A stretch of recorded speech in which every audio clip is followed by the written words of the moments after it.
Hi there, it's November and we're in Baja, California, sir. Welcome to my place. And I just wanted to give a little walking tour. Everyone asks me for photos and I basically try and take photos of this place and it just doesn't work. So it's just like, figured like a video and then I can kind of just show off some of the different trees and stuff. So like we've got this beautiful large cashew tree. Got some nuts up there on the top, those beautiful little red leaves. You can see the flowers coming out of there. We got our beautiful little Suriname cherry here. This thing's been giving great fruit for a number of years.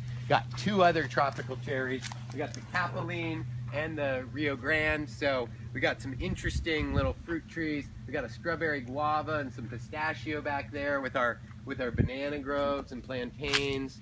You can just kind of glimpse that from a distance. Like there's, we got 3 banana groves about that big, or 4 with the plantain that I planted last year that's just starting, but we already got 4 or 5 there. We got a fig tree. So this is one of the orchard zones. Oh yeah, my longan. Here's my longan, which, I've never, lychees do well down here, but I've never seen a longan. Oh, and then off there in the distance, I'll talk about that with the palm. We'll stay here. This is a myrrh tree, and this is a copal. So we've got numerous myrrh. I have 3 varieties of myrrh, 2 varieties of copal, and I have a frankincense. So those are all highly resinous trees that are desert loving. So they're slow growers, but they have very valuable resin medicinally and for other industries. We've got our silver dollar over there. I love that for bouquets. Here, as we walk into the center of the property, you can glimpse briefly into my nursery where I'm propagating a whole bunch of plants. But as we come out into the center, we've got Mom's beautiful plumeria wonderland. We got roses and plumeria here along this beautiful rock wall that my sister put in. So we've got, a lot of different plumerias coming on here. I just made my first Hawaiian plumeria lei a couple weeks ago. That was fun. It takes about 50 flowers. Only took me about 20 minutes. Really easy, very fun. As you can see, I've got plenty of plumeria flowers. Some roses dotted in with that. And in the background, we've got all the palms. So Paul planted all those royals, queens, and cocos, which are all the long, swaying, frond-like ones. And they're the tallest. They're about 20, 30 feet tall in the background. And then in the foreground, in front of that, what we got is another 15 varieties. We got bamboo palm, Chinese star, a pindo edible date palm. We got a triangle palm. We got, we got a bunch of things. We got a traveler's palm, which is actually banana family, but they call it a palm, and I thought putting it right there in the palm forest was very nice. So some of the highlights for me here are the plumerias. We have 130 on the property, and now we're starting to create a plumeria row on the street. The palm forest, this little orchard here is real nice. We've got our grandiose flame tree here, the Royal Poinciana.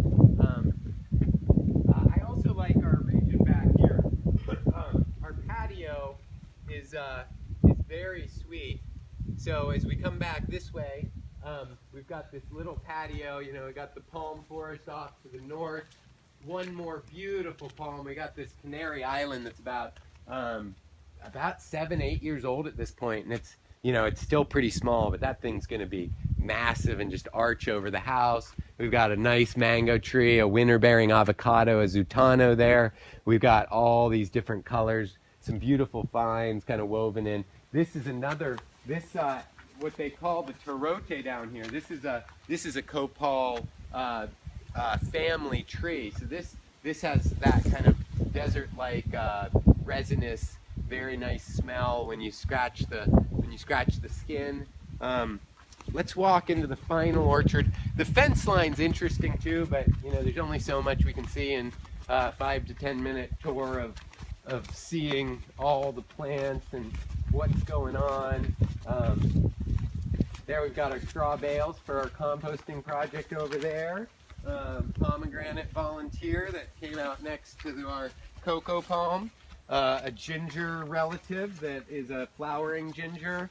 aroid elephant ear mandarin. I made this sweet Grand Marnier out of these mandarins the first year it fruited. Oh man, it was so good. I suspended it in a glass container and into brandy, and the brandy would just kind of pull that flavor out of the mandarin. It was delicious. Oh, the white sapote. I was eating tons of these this year. This was oh, delicious. I don't know if I'd ever had such a tree ripened one. I would wait until the bugs started eating them. Once there was a hole in it, I'd pull it down and start eating it. Oh, so good. Oh, that obelisk, that hibiscus, when it's in fruit, that is crazy beautiful. Red dot at the center. This is the banana tree I was telling you guys about with the hugelkultur mound. So there was no water that was coming to this tree. He was just a volunteer on this soil amendment project. Oh, so here's our last part of the orchard, kind of over here. Here's the annual bed. So we got some stuff going on in here. We got a mangosteen. I'm not hopeful that this is going to fruit, but it's a beautiful tree regardless, and potentially it will fruit. We got a guanabana. The guanabana has loads of beautiful fruits on it right now, so you know there's probably about 8 to 10 fruits. These guys are gorgeous, very hard to see, so I hope Bia comes and looks at these every couple of weeks, feels them and sees if there's something good to eat. That's a chocolate sapote, so that's a white sapote and that's a chocolate sapote. We used to have a mame, but Hurricane Odile ate it. And lots of big rosemary vines. Lots of nice lime trees. You know, you can just see the limes on the ground, the guava. These, I've actually been ripping these up in the center of the property just because I like guava, but it grows so easy and doesn't need much care down here. So it's like I've been using it as a fence line now. Lychee, another variety. This is a Haas Mendez variety, and we got one avocado, and then we got one more avo back there, and another one out on the north side. I think those are some of the highlights. I mean, you know, we got some other fun things, but those are the big sections I wanted to. Oh no, one last Spice Island, one last zone. We got my kaffir lime tree. So this thing is gorgeous, smells beautiful. Then we got a cinnamon tree. So, I mean, even the leaves, I mean, the bark smells phenomenal. The leaves smell phenomenal. And then, you know, the guy, when I bought this, he told me it was a pimenta. And I was like, pimenta?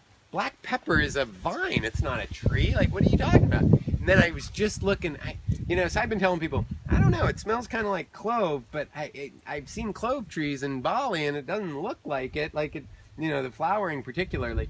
And then all of a sudden I was reading about allspice. So we've got an allspice tree, and it's pimentas, the genus. So I was like, oh, the guy was right the whole time, and it's awesome. So I'm super psyched for the next flowering on this because I want to gather some of those berries and make my own allspice. So that's tamarind right behind it.